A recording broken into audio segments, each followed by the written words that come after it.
Bom, a gente vai falar um pouco agora sobre a diferença ou vantagens e desvantagens comparando o Fireworks ao Photoshop.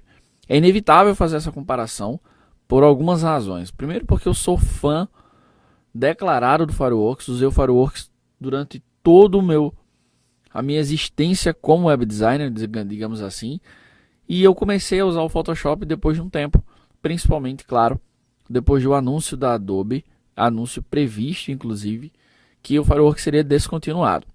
E como eu usei o Fireworks durante muito tempo e eu uso o Photoshop há muito tempo, eu consigo fazer uma comparação bacana entre os dois softwares. Então, assim, quais são os pontos negativos e os pontos positivos que a gente ganha migrando para o Photoshop? Primeiro, o Fireworks ele não é um software feito para edição de imagens.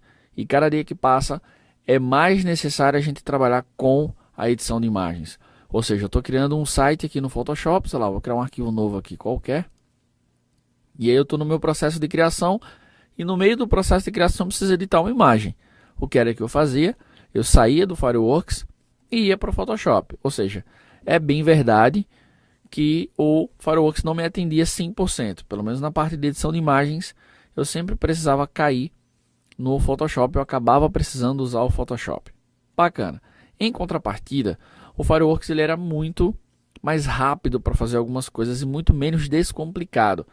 Eu levo mais tempo, mesmo dominando o Photoshop tanto quanto o Fireworks, eu sempre acabo levando um pouco mais de tempo no Photoshop. Antigamente era muito mais. A versão CC, ela trouxe vários recursos e melhorias já pensando no usuário da web. Então, já não é mais tão difícil. Se eu fosse comparar o Fireworks com o Photoshop CS6, que é a versão que precede a CC, aí eu poderia realmente fazer um comparativo muito grande.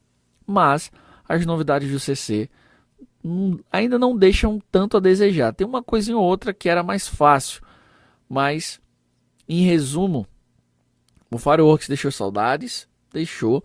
Eu ainda gostaria de usar, mas realmente está na hora de você ter uma ferramenta mais poderosa e que você não precise sair dela.